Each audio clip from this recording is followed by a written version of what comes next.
அந்த அந்த இறப்பை பற்றி ஒருத்தர் பேசலை. அந்த குடும்பத்துக்கு எங்களுடைய இரங்கல், அவங்க துயரத்தில் நாங்கள் பங்கேற்கிறோம், இது நடந்துருச்சு அப்படின்னு ஒரு வார்த்தை கூட ஒருத்தரும் பேசலையே. அரசு மேலே தப்பு, இவர் மேலே தப்பு, இதுவா? அப்போ நமக்கு என்ன தோணுது? இந்த கூட்டத்தோடு நம்ம பிறந்ததே தப்பு, இந்த கூட்டத்தில் நம்ம வாழ்கிறதே தப்புன்னு தான் நமக்கு தோணுது. செஞ்சிருக்க வேண்டியது என்ன? நடந்ததுக்கு வருந்தி இனிமேல் இது போல நடக்காமல் திருந்தி நாங்கள் செயல்படுவோங்கிற உறுதி ஏற்கிறதா ஒவ்வொருத்தரும் செஞ்சுருக்கணும். அதை ஒருத்தர் கூட பேசலை. மத்தியிலேருந்து விசாரிக்க வந்த குழு ஏதாவது இந்த இறந்த குடும்பத்துக்கு ஆறுதல்னு ஏதாவது பேசி கேட்டிருக்கல? சொல்லுங்கள், எதாவது கேட்டிருக்கல? இந்த பணம் செத்தவனுக்கு வாக்கியரிசி போடுறதே தான் அதுதான் தீர்வுனே. செத்து போனால் 20 லட்சம் கொடுத்துருவோம், 10 லட்சம் கொடுத்துருவோம், 1.5 லட்சம் கொடுத்துருவோம், 2 லட்சம் கொடுத்துருவோம். இது காசாக வாக்கியரிசி போடுவோம்ல, ஒரு 50-100 போடுவோம் அந்த வீடுகாட்டில் அல்லது சூடுகாட்டில். அது மாதிரி இது வந்து ஒரு லட்சமாக போட்டுறது. எப்படி எப்படி சமூகம் மேம்படுது பாருங்க. இவ்வளோ பேர் செத்து கிடக்கிறான், மறுபடி குஷி படம் மறு வெளியீடு வந்ததுக்கு போய் திரையரங்க வாசலில் இளம் பெண்களும் பிள்ளைகளும் போட்டு ஆட்டம் போட்டுக்கிட்டு இருக்கிறத பார்க்கும்போது மனசு இப்படி நிம்மதியாக இருக்குமா, இல்லை உறக்கம்தான் வருமா அவங்களுக்கு? எதை நோக்கிடா நம்ம சமூகம் போயிட்டுருக்கு, நாடு போயிட்டுருக்குன்னு பதட்டம் வராதா?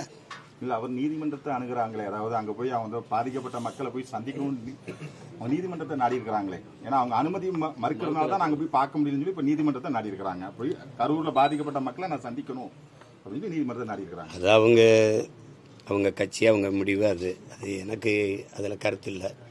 அவங்க போய் பார்க்குறதில்ல, அதில் கருத்து இல்லை, எனக்கு இது இல்லை. அதாவது அவர் தம்பியோட அந்த காணொலியை பார்க்கும்போது அவருக்கு அதில் அவர் பேசுனதில் அவருக்கு இதயத்துக்குள்ளே காயமோ வலியோ இல்லை. இருந்தால் அந்த மொழியில் அது வெளிப்பட்டுருக்கும். அது இல்லை. அதை கேட்கும்போது கஷ்டமாக இருக்குது. இப்போ நான் பேசி காட்டுறேன் பாருங்கள். இந்த மாதிரி என் மீது பேரன்பு வைத்து நீண்ட காலமாக நேசித்த என் அன்பு சொந்தங்கள், நான் இந்த மாதிரி பரப்புரை பயணத்தில் வரும்போது என்னை பார்க்க வந்து நீண்ட நேரம் கால்கெடுத்து எனக்காக நின்றீங்க. உங்களுக்கு நான் என்ன நன்றி கடன் எப்படி செலுத்த போகிறேன்னு தெரியல. நம்ம எல்லாரும் சேர்ந்து ஒரு நல்ல அரசியலை உருவாக்கி நல்ல ஆட்சியை நம்ம உருவாக்குவோம். இது இந்த மாதிரி ஒரு கொடும் துயர நிகழ்வு நிகழ்ந்துருச்சு. பச்சிலம் குழந்தைகள் இறந்ததெல்லாம் எனக்கு மிகுந்த மன வலியை தருது. அதில் இவ்வளோ பேர் உயிரிழந்திருக்காங்க. அதுக்கு நானும் காரணமாயிட்டேன். இப்போ இந்த நிகழ்வை பொறுத்த வரைக்கும் தம்பி விஜய் அந்த இடத்துக்கு பரப்புரைக்கு போனதுனால தான் இது நிகழுது. நான் போகலைன்னா அது நிகழாதுல்ல. நான் போனதுனால தான் நிகழுது. அப்போ காரணம் யார்? மற்ற இடத்துலலாம் நடக்கலை, இங்கே ஏன் நடந்துச்சுன்னு சொல்கிறது இல்லை. அப்போ அந்த இடத்துல நடக்கணும்னு நினைக்கிறீங்களா? அந்த இடத்துல ஏன் நடக்கலைன்னு நினைக்கிறீங்களா?